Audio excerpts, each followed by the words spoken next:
Boa tarde, boa tarde, boa tarde, galera do Crocodilo Reaça. Tudo beleza? Meu nome é Cléber Teixeira, essa é mais uma live do Crocodilo Reaça para vocês. Sejam todos muito bem-vindos, todos vocês sejam muito bem-vindos aqui a mais uma live. Não se esqueçam de deixar o seu joinha, aquele joinha enorme pra gente. O joinha de vocês é muito importante. Assim como faça o seu comentário, que é importante pra gente também, beleza? E compartilhe ao máximo a live para que mais pessoas recebam. E se você que está acostumado a me ver no Jacaré de Tanga nunca está aqui no Crocodilo Reaça, venha, se inscreva no Crocodilo Reaça, é importante a gente manter todas as mídias ativas, beleza? Aliás, eu estou transmitindo hoje aqui do Jacaré de Tanga, né, nesse exato momento. Então, um abraço a todos vocês, se inscrevam no Crocodilo Reaça para manter todas as mídias ativas. Bom, meus amigos, a coisa está apertando. Eu recebo todo dia cobrança aqui das pessoas. Kleber, cadê a Lei Magnitsky? Kleber, o Trump não vai fazer nada. Kleber, o que vai acontecer? E algumas pessoas ficam bravas comigo, né, que sou o mensageiro. A gente está mostrando que as coisas estão acontecendo. Por falar em Trump, a gente vai fazer depois uma live mostrando para vocês, né, como que está ficando feia a coisa lá pro lado do Irã, viu? Tá ficando muito feia, a gente vai trazer notícias na próxima live, que eu vou entrar ao vivo lá por 5 horas da tarde. A gente vai trazer essa notícia na live das 5, tá bom? Então, aqui eu vou mostrar para vocês como as coisas estão andando. Às vezes não anda no ritmo que nós queremos, devido à nossa ansiedade, ao sofrimento, nós estamos sabendo o que está acontecendo no Brasil, e aí as coisas não acontecem no nosso ritmo propriamente dito. Mas, podem ter certeza, as coisas estão andando, estão caminhando, e cada vez mais a gente está vendo aí as coisas andarem caminhando. Eu vou trazer aqui para vocês a notícia que está estourando em tudo quanto é lugar. Pois o ministro Alexandre de Moraes, acostumado a intimar e citar as pessoas, dá 48 horas para um, 10 dias para outro, aquela coisa que você já sabe, que responde em 48 horas, mandou para o Google agora, né? Quem foi que efetivamente, primeira vez, publicou a minuta do golpe? Como se funcionasse assim, né? Ele precisa efetivamente ter uma URL, um link de uma URL, para se saber quem foi que colocou e aí você procurar isso. Mas ele tem esses meios, mas obviamente não quer utilizá-lo e utiliza quando quer ou não. Afinal de contas, é a lei Moraes, né? Então ele é a lei, eu sou o rei, eu sou a lei. Mas a gente vai tocando o Brasil, por quê? Porque nós somos brasileiros e como brasileiro, nós temos a função de defender o nosso país. Mas além de nós, existem outras pessoas que estão correndo atrás do ministro Alexandre de Moraes. E para quem acha que as coisas não estão acontecendo, vocês se lembram que eu falei para vocês que tem uma ação correndo aqui em Orlando, que é aquela do Felipe Martins, e a gente vai trazer novidades dela também, e tem uma outra ação, e aí ao mesmo tempo, existe uma outra ação que está correndo aqui pertinho de Orlando, em Tampa, cerca de 1h40 aqui de Orlando. E esta ação que está correndo em Tampa teve um desdobrar interessantíssimo. A Trump Media e a Rumble entraram com um pedido de indenização contra o ministro Alexandre de Moraes. E esta indenização aqui, meus amigos, não é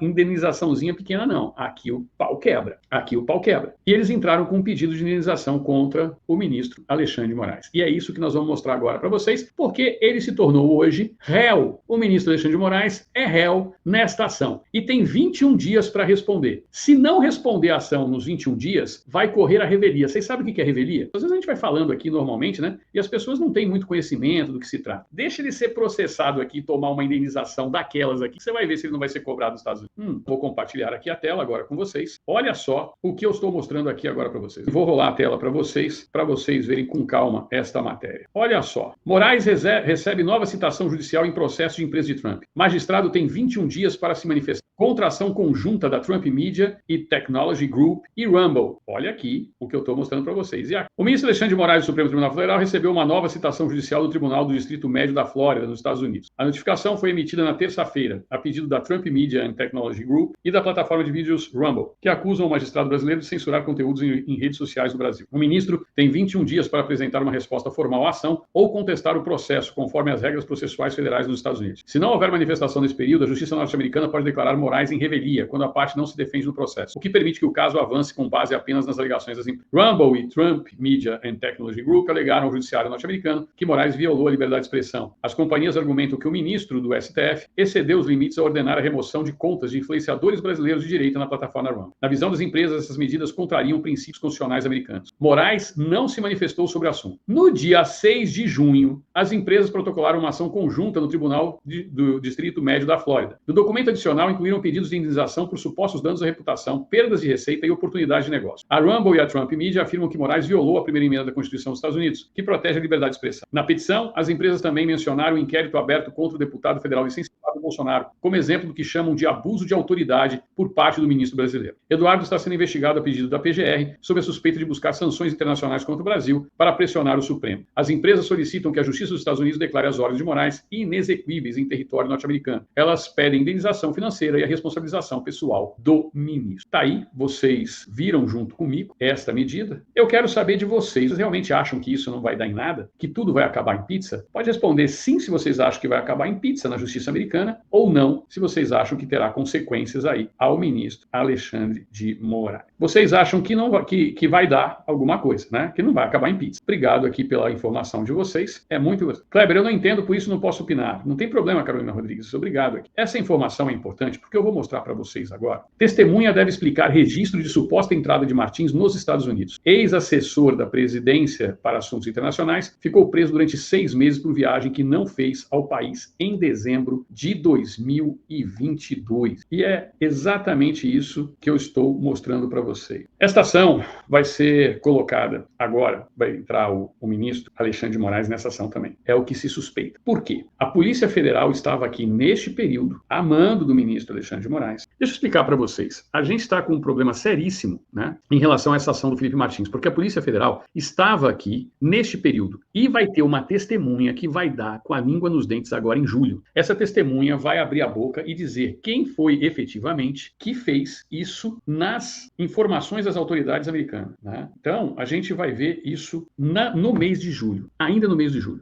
Então, se preparem, porque vão vir novidades. Então, meus amigos, o que a gente vai encontrar agora é uma série de ações que vão vir dos Estados Unidos, porque se ficar comprovado que o ministro tem dedo do ministro Alexandre de Moraes nesta ação aqui de Orlando, aí a questão é... Alguém falou assim, a Magali, por que em julho? Porque aqui, Magali, as pessoas não fazem como o ministro Alexandre de Moraes, que dão prazo de 48 horas para resolver o problema. Este é o grande problema, sabe? A gente tem que entender que aqui a justiça funciona, os prazos funcionam, as coisas realmente funcionam. É diferente do Brasil. Nos Estados Unidos, você tem um devido processo legal e é obedecido à risca. Não tem juiz aqui para fazer a lei do jeito que ele quer, na hora que ele bem entende. E se nós olharmos, nós já estamos no final de junho, hoje é dia 18. Ele vai ser ouvido na primeira semana de julho. Então, presta atenção, essa testemunha vai dar com a língua nos dentes. E aquilo que estão falando aí nos corredores, não sei até que ponto é verdade ou não, me parece que tem envolvimento de brasileiro na alteração de dados. E se este brasileiro der com a língua nos dentes e ficar comprovado que tem interferência da Polícia Federal e do próprio STF na entrada aqui, na entrada da imigração aqui no aeroporto de Orlando, nos Estados Unidos, dia 29 estaremos na Paulista, sim. Dia 29 estaremos na Paulista, todos lá na Paulista, Maria Célia, sem dúvida nenhuma. Então, a gente vai começar a observar que as coisas agora vão caminhar. Não talvez no tempo que a gente queira, mas elas vão caminhar. E veja que o Trump está envolvido com guerra de Israel, guerra da Ucrânia, G7, tudo isso. E por falar em G7, vocês viram as gafes que o Lula cometeu? Vocês chegaram de ver as gafes que o Lula cometeu lá no G7?